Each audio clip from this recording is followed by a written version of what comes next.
I'm Christy Schreiber, and we're here to discuss books that have changed the world and have changed us. And I'm Gary Schreiber, and this is the How to Love Lit podcast. Today we want to discuss the life and work of America's first professional African-American poet, born not even an entire decade after the American Civil War. To be specific, he was born in 1872. The Emancipation Proclamation, even though it was created in 1863, did not particularly free the slaves in reality until the end of the Civil War.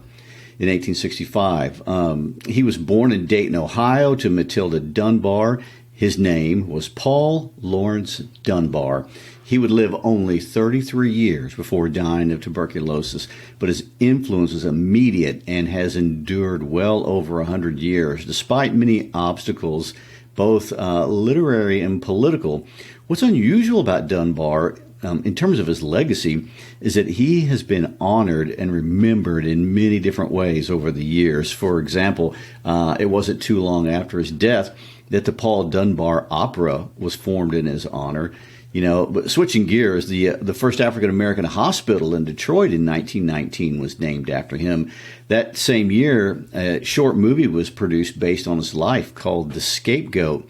In 1921, a full-length movie was made based on his book, The Sports of the Gods. And in L.A. in 1928, the Dunbar Hotel opened and became a center for jazz culture.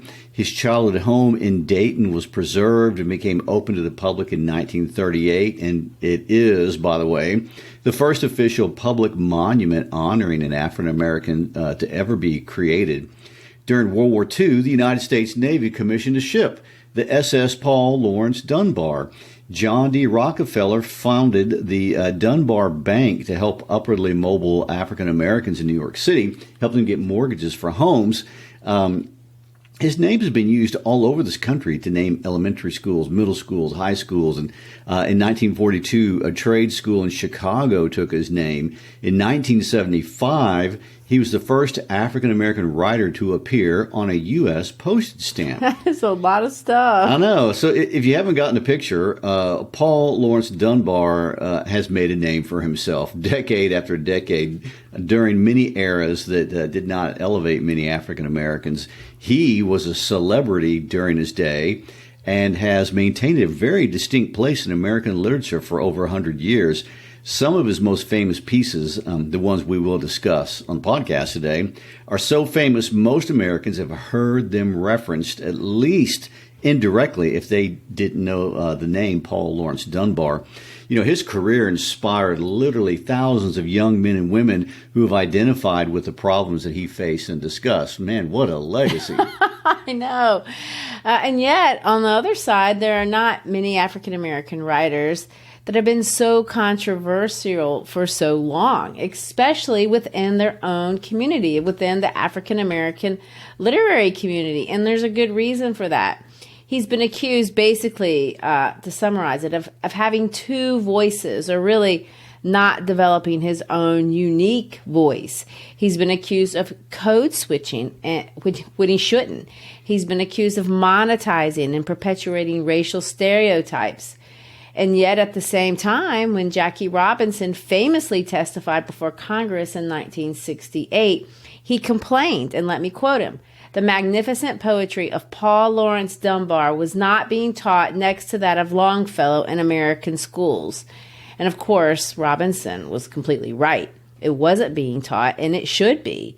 His work is notable, and it stands on its own. It speaks to issues of race, of course. He has many pieces that are specifically pieces of protest, of course. But that's not all they are. His work speaks on multiple layers, ranging from the personal to societal. The dilemmas he expresses are common to all humanity, and they're universal, and they cross time. They cross culture. Dunbar's personal story is unique. It's remarkable. Clearly, you can tell from all those, shout outs. But like so many artists, there's a huge element of tragedy in his life. So it's worth telling the story of this brilliant man and discussing his two most famous works, We Wear the Mask, which is his best known piece, But if we have time, I'd like to tackle the second most famous piece called Sympathy. Both of them are complex, and they both speak to personal issues as well as societal ones. Okay, well, I think the best way to start this story, let's start before he was born. Okay. His father, Joshua Dunbar, escaped Kentucky via the Underground Railroad to Canada, only to return voluntarily during the Civil War to fight in the 55th Infantry Unit for the Union Army. His mother, Matilda, was not freed until the emancipation. And she married Joshua, but their marriage did not work out. She divorced him and moved her children and herself back in with her mother. Joshua died when Paul was 13 years old. Matilda was such a remarkable woman for so many reasons. Really, she kind of comes across to me as a modern woman. She saw the value in education, and she pursued it for herself, but also for her gifted son. She'd been raised on a plantation. She'd been denied an education, but she enrolled herself in night school and learned to read and write. She was dogmatic about Paul's education. He attended the 10th Street Elementary School, and he went all the way through Central High School, where he was the only African American in his entire class.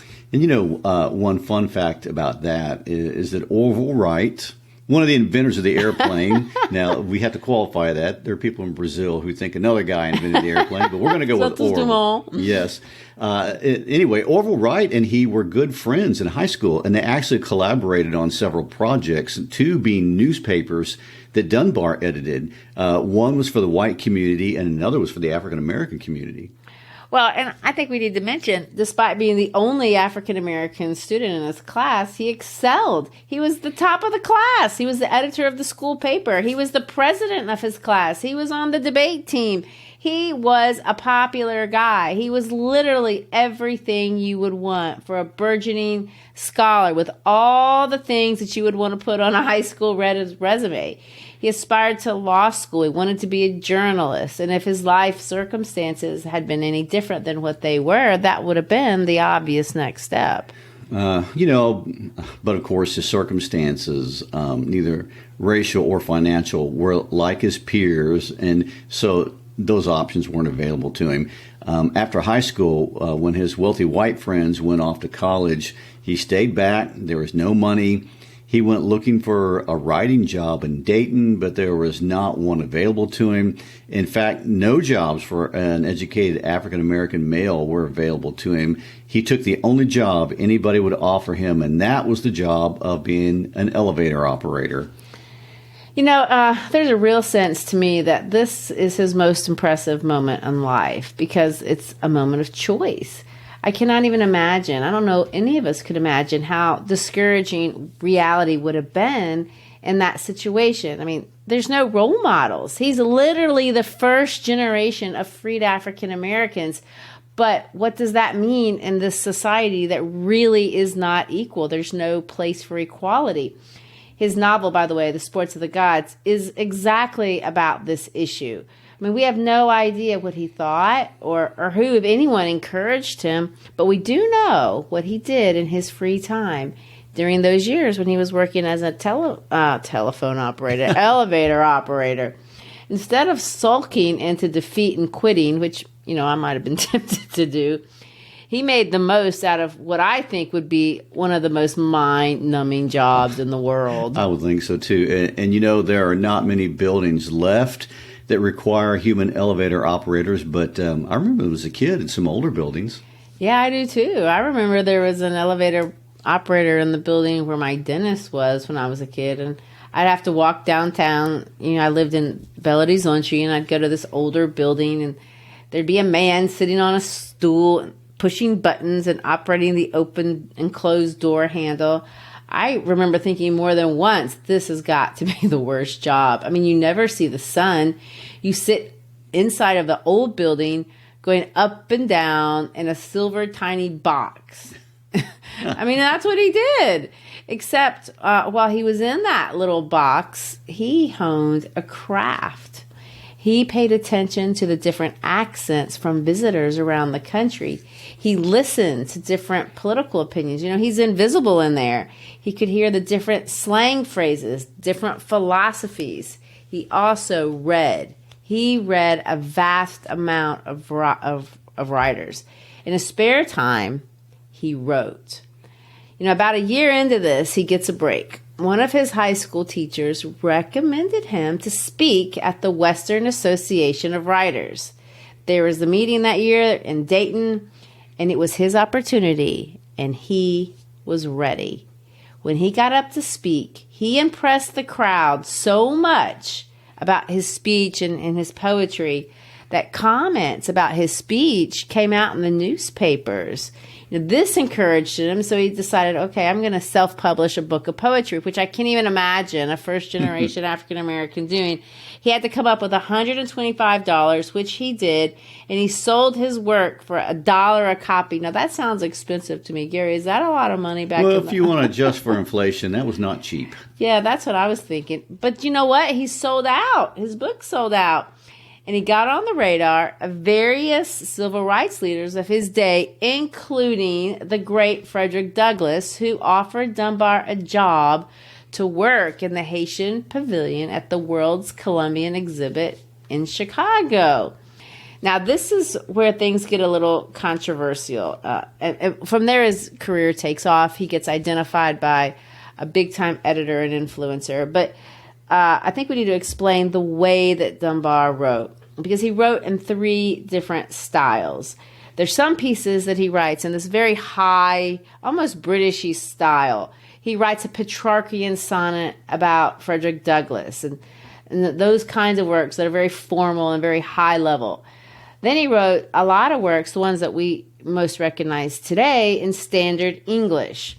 According to Alice, his wife, the pieces that are his most personal, he would write in standard English because that was his language. He spoke in standard English.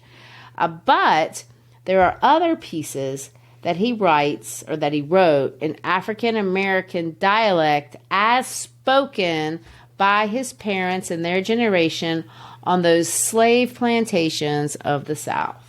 Well, of course, it seems obvious to me why this might not be well received. I mean, this is the era of the minstrel show, of blackface, of the intentional stereotyping of African Americans as less intelligent and capable. And it's also an era where there is a deliberate attempt to romanticize the plantation experience, which in its reality was nothing but raw, horrific human bondage. And so, Christy, how can anyone claim writing in the dialect of the slave plantation is a good thing? I mean, especially coming from an African American whose parents and relatives suffered tremendously at the hands of slavery.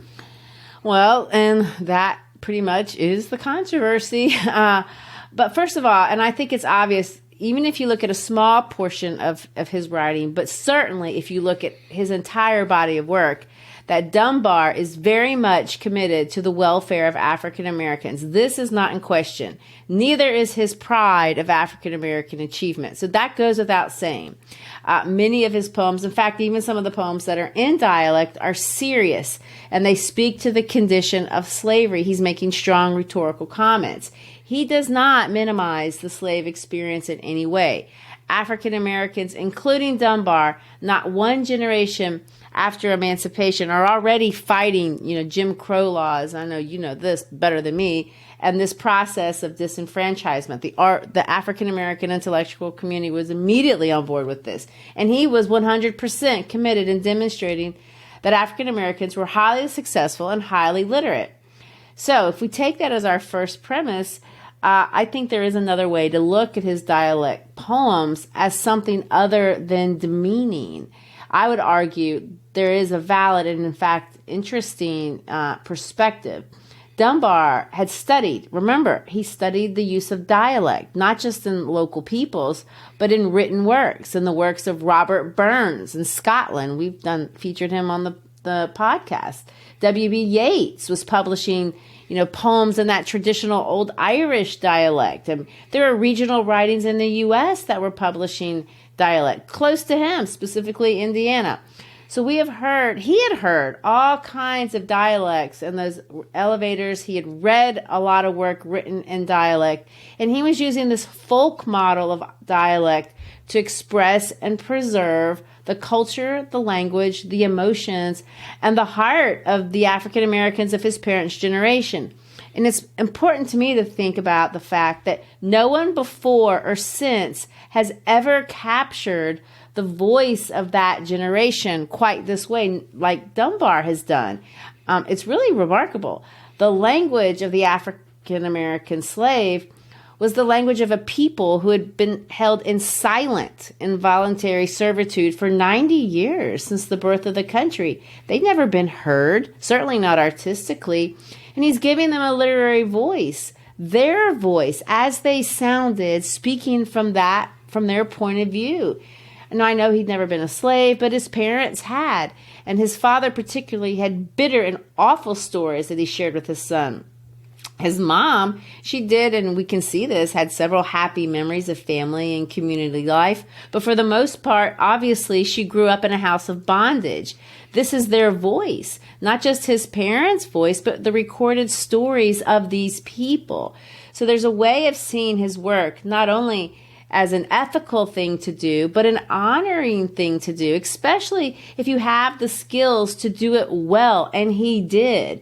He knew how to represent the cadence in their voices, the way they phrase things, the expressions that they used. He did it perfectly.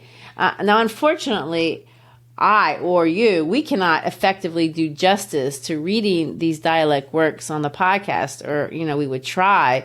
When we read them, we can sound clumsy and maybe even disrespectful. We mispronounce or misrepresent the language. But when they're performed properly, they're brilliant and they're beautiful. In fact, I encourage anyone to listen to them. In 2014, a woman by the name of Dr. Manita Daniel Cox from the University of Dayton did a tremendous service by archiving, reproducing, and preserving Dunbar's work, including these pieces done in dialect. They're recorded, and I would encourage you to Google the phrase Dunbar Music Archive. It'll come right up. And they're written out as well as performed by a professional reader who does do justice to the language, and they are very beautiful. I'll try to remember, actually, we could put a link up to the listening guide on the website to set that up. Well, to take the other side of the argument for a moment. Okay. The controversy is further complicated by the detail that these dialect poems were the ones that Dunbar was able to monetize most successfully during his lifetime. White America came out in droves to listen to this young, eloquent black man perform these original works, and I'm not sure they shared all the cultural appreciation and respect that you are giving to them. In fact, white Europe did the same thing. Historically, you have to remember that this is the same era where blackface was beginning to emerge, as well as the minstrel tradition in general, and many white Americans were trying to rewrite American history to suggest that slave life hadn't been that bad, and the atrocities referenced in the slave narratives around plantation life were the exceptions and not the rules. I understand that, and that's been the criticism, but Dunbar's poetry and dialect expresses compassion for the sufferings of these people. It was grounded in real experiences that he heard firsthand. He displays incredible understanding of their suffering. Not all of them, but many of them are protest poems. If you just want to Google one, look up A Little Christmas Basket. I mean, he's literally chastising white people for talking about Christmas without showing Christmas charity.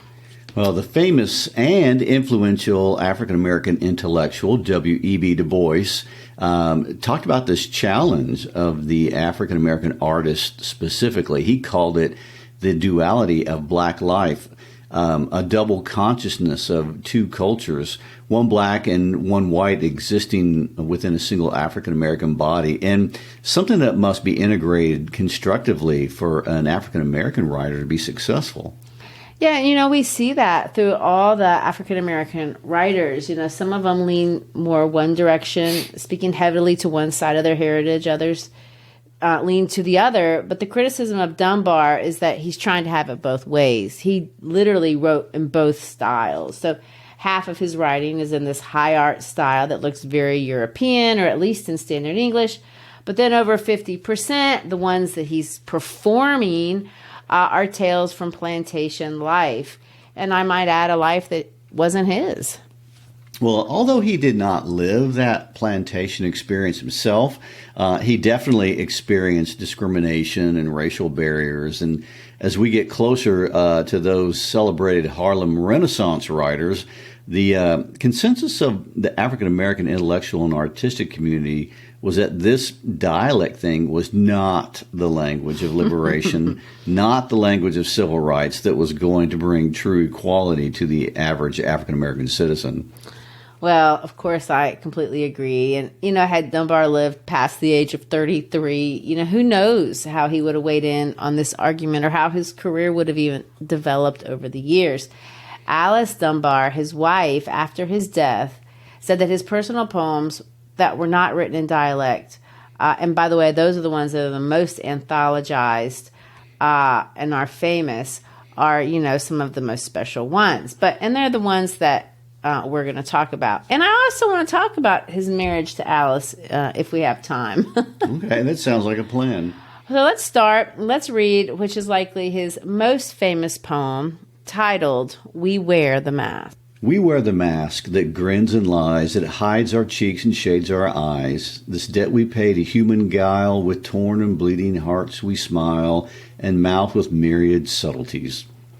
Why should the world be overwise in counting all our tears and sighs? Nay, let them only see us while we wear the mask. We smile, but oh, great Christ, our cries to thee from tortured souls arise. We sing, but oh, the clay is vile beneath our feet and along the mile. But let the world dream otherwise, we wear the mask. It's a short poem, and when we read the poem, of course, when you read the poem, any poem, you just read it first real quick to get the overview. And the first thing, and perhaps the easiest thing to notice, is the form.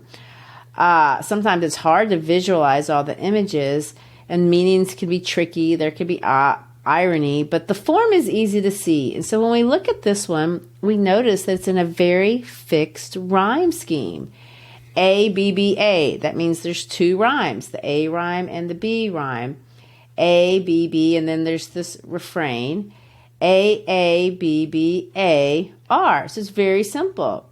But what does that mean? Who cares that there's these rhymes? I know, I couldn't spot them. But sounds never create meaning. A rhyme doesn't mean anything in and of itself. And a rhyme scheme means nothing. But what it can do, it can support or enhance the meaning of the words. So the words have meaning, and then the sound kind of supports it. In this case, this poem is written in a traditional closed form pattern. Now, what's a closed form pattern? It means it's a style that somebody else has created. We've heard of a sonnet.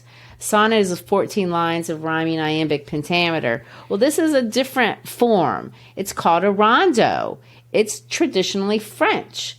The word rondo means round. Originally in medieval France, court musicians would use this pattern for their folk songs. But these folk songs that were performed for the higher elites were happy songs, and they were about love, changing of the seasons, stuff like that. It wasn't normal. In fact, you wouldn't use a rondo format for a funeral or a sad song or anything like that. So, what does the choice of form mean? Why does it matter? The form doesn't create the meaning, but it supports it. So if you know that that's what a rondo is, that's the context of when it would be used, it makes us understand a little bit more about the words in the poem.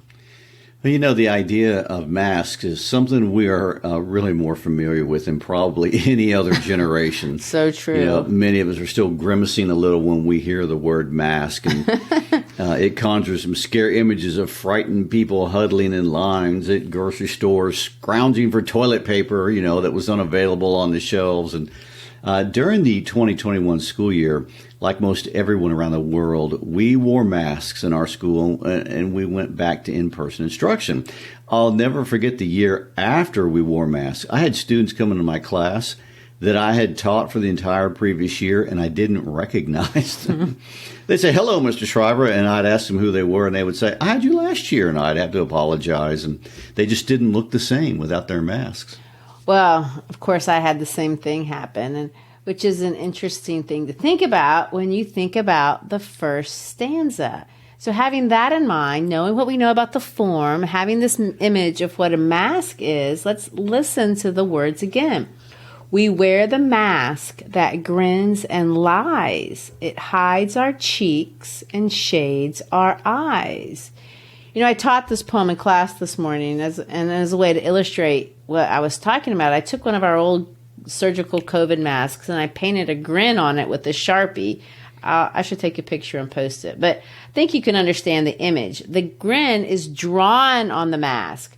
And it's not a reflection of what's going on inside. You can't see it. Even our cheeks are covered. The grin expresses happiness, but a grin on a mask expresses nothing. I mean, when a mask is on, you can't tell what a person is feeling. It hides everything. It doesn't conceal our eyes, but it shades them, which is an interesting turn of phrase there.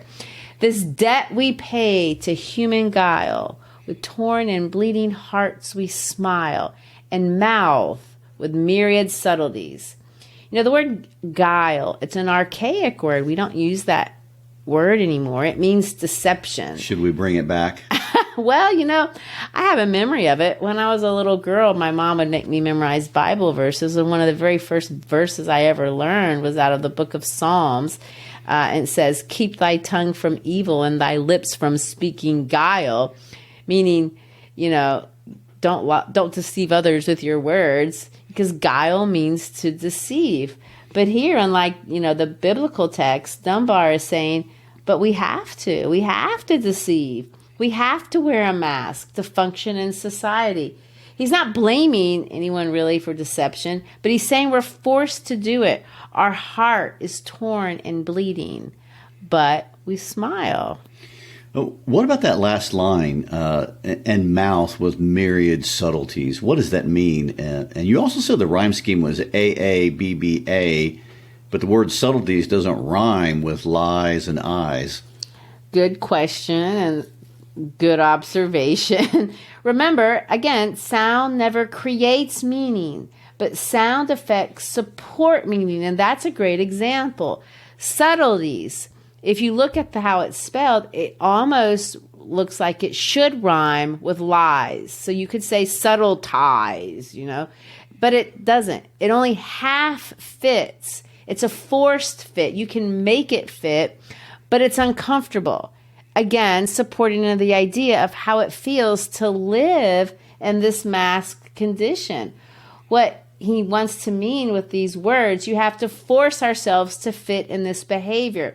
Mouth words. You can't voice words. You can't say things. You can mouth things subtly to express your true emotions. The word myriad means many subtleties, but you better not say them. You can mouth them. We just have to show a little bit about what's going on inside. He goes on to say, not only must we be subtle because of human guile, but we want to hide behind the mask. Look at that next line. Why should the world be overwise? Now, that word overwise is hyphenated. He's not trying to say we're wiser than we should be. This is kind of a made-up word. He's saying, why should the world know what's going on inside of me? Why should I let them know what's going on inside of me? And we can think of it this way. Let's say, for example, Gary, you're a student at my school. You've had a bad day. Your girlfriend broke up with you before school. You're upset. You go to first period. Someone says something. You blow up. You get in trouble. Go to the office. Then you lose your lunch money. You're starving. You come into class. You don't necessarily like this class. Your mind's in 1,000 places. The teacher looks at you. You barely know her. You put on a fake smile. And she says, Gary, how's your day going? What are you likely to say? Well, I guess I could say I'm going to smile and just say, fine. Of course you are. But why would you just say that? Well, because I don't want you in my business. You haven't earned that right. It's not yours to know. Exactly. Why should the world be overwise in counting all our tears and sighs? He feels strongly. He says, nay. No, like no way. Heck no. That nay is set apart with commas. And commas slow down how we say things. They make things more emphatic. Then there's another space, because he spaces us out, and it's really in the middle of the page if you were going to put this all on one page. We wear the mask, kind of saying it like that. It's the third time he's used the phrase. It's the title. He started the first line, and now again, obviously we repeat things that are important. We set things apart that are important and emotional. And this refrain is set apart with spaces, and there's a period after the word mask. It's the central idea of the poem, which makes us look at it more seriously and begs the question, well, who's the speaker in the poem? Obviously, I would suggest it would be Dunbar. I mean, he's the author, and it's in the first person. Exactly. Except he doesn't say, I wear the mask. And he doesn't even say African Americans wear masks. He says we, which is an important thing to notice. Sometimes when we know something about a writer's life, we try to make assumptions about what they mean. I mean, I do it all the time. But looking at a writer's past helps us understand their worldview, and it's interesting to understand the poem. But unlike many of his dialect poems, Dunbar's gone to a bit of trouble to erase the cultural context here. This is a universal poem. Students love this poem, and today, when we were talking about it, I asked all the students to write out for me a line about how they feel about it, and this is a couple of quotes that kids said. This poem applies to modern people because everyone will always have to put on a mask, especially teenagers. This poem makes them feel understood. They hide their feelings just like Dunbar did because it's not safe. We too hide our pain and try to fake what we have going on. A lot of students wake up and become someone they are not. A kid wrote that. Yes. Well, I have students that have told me they liked actually wearing masks, and know people who still do wear masks, and it has nothing to do with COVID-19 or germs. I mean, they've used COVID as an excuse, but really they just want to hide. Sure. I mean, I think that's probably true for a lot of people in a lot of different situations, which brings us to this last stanza. We smile, but O great Christ, our cries to thee from tortured souls arise. We sing, but oh, the clay is vile beneath our feet and long the mile. But let the world dream otherwise. We wear the mask. Back to that class today, I had a student raise her hand, and she volunteered an interpretation of this last section. And her name's Anna, and she said, Miss Shriver, I'd like to comment on this last stanza from the perspective of a religious person, because she's a Christian and she identified with that. She said, if you notice, this last stanza changes points of view. It's not in the first person plural. It shifts to the second person. The word thee is not the word the. It doesn't have an extra E. It means you in Old English. But she was saying this. The last stanza is a prayer. And she says sometimes as a religious person, you have things going on in your life that are just too difficult to share with anyone around you. And she said in those times, if you're a person of faith, you can go to God and cry out to him and tell him all your pains and problems. And there's great relief in being able to do that. Of course, since we do know something about the problems Dunbar faced with racial injustice, for one, but also with disease, anger management problems, alcohol, and eventually marital issues, as a celebrity, it's easy to understand why he felt the need to speak of any of these issues before God. Well, he says the clay is vile beneath our feet. Vile means terrible. It means disgusting. The clay he's talking about, likely a dirt road beneath his feet. At least it seems that's what he means, because he immediately says, long the mile. The road is dirty, gross, and long, but let the world dream otherwise. I want to point out that he also yet uses the word sing here. Seeing, well, that's a word we associate with the arts. Musicians sing. Some would say if you're a real musician, you're compelled to sing. You have to express yourself artistically. And of course, Dunbar is an artist. So is he speaking for African Americans here? Is he speaking for artists here? Is he speaking for young people like Anna here? Is he speaking to people of faith here? I mean, the answer is yes, yes, yes, yes, yes. That's what I mean when I say the poetry of Dunbar has all these layers of complexity. They can be interpreted in many different ways, politically, culturally, socially, personally. I mean, many writers over the years have understood this expression, we wear the mask. You know, Dunbar wrote We Wear the Mask in 1895. 4 short years later, he would be diagnosed with tuberculosis, which was the dreaded killer of his day. We don't know which poems exactly, but many of his poems were written and performed with the knowledge that he was dying and that he was dying quickly. And yet, off he goes around the world, speaking, reading, writing, singing, to use the language of his poem, and making a living as an artist, very much living the experience of wearing a mask. Which brings me to his relationship with Alice Ruth Moore. You know, Alice was 19 and Paul was 22. He was still working as that elevator operator. She was a school teacher from New Orleans, but she was a published author. Dunbar, in April of 1895, the year he wrote this poem, wrote her, and he sent her some of his poetry. It took weeks, but he finally got a response, and this is what she said in her letter back to him. Your letter was handed to me at a singularly inopportune moment. The house was on fire. Well, that's pretty understated. Exactly. You know, their relationship unfolded as a correspondence. And to me, it reminds me of they're the American equivalent of Robert and Elizabeth Barrett Browning to some degree. There are well over 500 letters preserved between these two.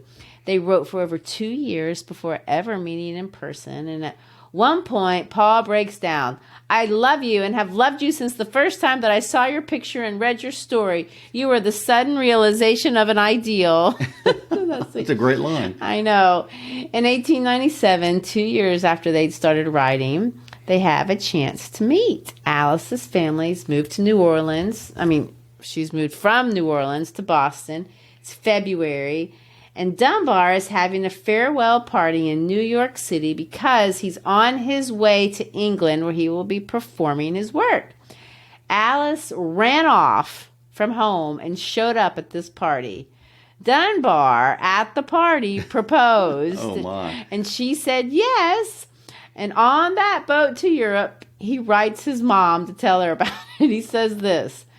Alice Ruth Moore ran off from Boston and came to New York to see me off.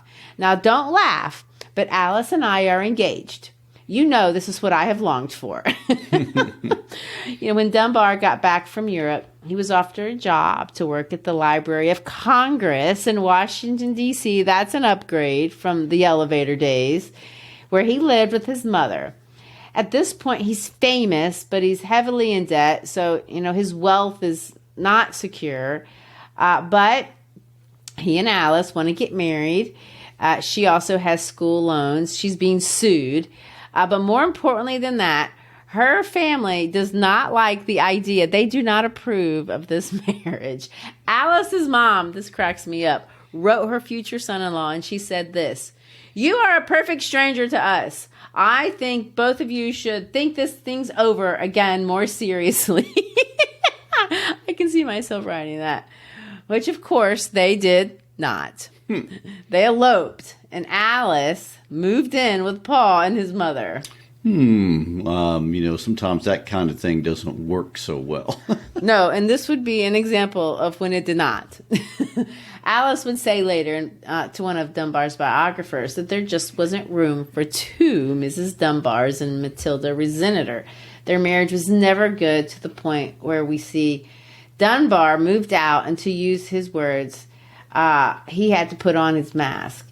He said to her in a letter after one of the episodes where he moved out, he said, I have not told there is any trouble between us. I have put on a brave front here, and I don't think anything is suspected. These letters, there's a lot of letters between their multiple separations as well. You get the idea, at least I get the idea, that they do love each other, but they're just problems. At one point, we see Alice writing this: "I hope you and Mother will have a taste of your old happy life while I am gone. When you wish me back, dear, tell me and I will come." Well, let's just be honest. As irritating as Matilda likely was, she was not the biggest problem. No, you're right. The alcohol addiction was. He started drinking heavily, to his credit, on the advice of his doctor, who told him it would help his tuberculosis.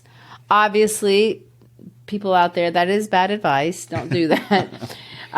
They were living together. He was also told to go to Colorado because of the weather, and Alice moves out with them. And she loved the Rockies and has some good memories about nursing him in those days, but it wasn't sustainable. He physically abused her to the point where she left him for good. She even found out he was dead by reading it in the newspaper. This shocked her and left her extremely upset.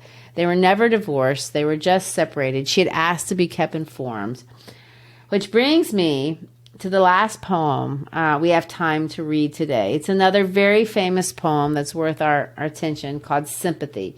For sure, it's a protest poem. It speaks to racial injustice, but just like the one we read, it doesn't only speak to racial injustice. It speaks to more than that. Racial injustice in this poem is a cage. But it is not the only cage. Recently, I watched a YouTube man who had been a victim of addiction, and he read this poem about this bird in the cage, and this bird who we're going to see commits self-harm to itself, and he identified it with his life perfectly. He said he knew why the cage bird sung. He knew why the cage bird inflicted self-harm. This poem spoke to him and for him. Dunbar is an artist who spoke to his generation about the issues of his generation, and that makes him historically interesting and historically important. But I suggest that is not him entirely. Dunbar speaks to all humankind. He speaks to the human condition as a whole in his poetry that was written in dialect, in his poetry that was written in High English, and his poetry that was written in Standard English. So, as we move to close out today, Gary, would you mind reading the poem that moved Maya Angelou, and perhaps is his second or maybe even more famous piece? This poem is titled Sympathy. I know what the cage bird feels, alas. When the sun is bright on the upland slopes, when the wind stirs soft through the springing grass, and the river flows like a stream of glass, when the first bird sings and the first bud opes, and the faint perfume from its chalice steals, I know what the cage bird feels. I know why the cage bird beats his wing till its blood is red on the cruel bars, for he must fly back to his perch and cling when he fain would be on the bow a swing, and a pain still throbs in the old scars, and they pulse again with a keener sting. I know why he beats his wing. I know why the cage bird sings, ah me, when his wing is bruised and his bosom sore, when he beats his bars and he would be free, is not a carol of joy or glee, but a prayer that he sends from his heart's deep core, but a plea that upward to heaven he flings. I know why the cage bird sings. Well, there it is. We don't have time to analyze it, but it's worth reading more than once, and I encourage everyone to do so. Why does that cage bird sing? When we look at a singing Tweety bird singing in a cage, from our position outside, we just assume it's a happy bird. But Dunbar is asking us to think again. Maybe that birdie is not singing a carol of joy or glee, and maybe we should revisit how we view all people, no matter what their presentation. It's called sympathy. May we feel sympathy. May we all realize many of us are caged by something, and may we embrace the idea as a society, as a friend, and as an individual that we can work towards freeing those little birdies out of whatever cruel cage they're in. Well, thank you all for listening. We hope you enjoyed our discussion of America's first professional African American poet. If you did, please support us by texting an episode to a friend. Tell your friend to listen in. If you're a teacher, have your students listen and then discuss this great man. As always, look for us at howtolovelitpodcast.com. Find us on social media. And of course, if you're feeling super generous, purchase merchandise or make a donation. It's when you share that we grow. Peace out.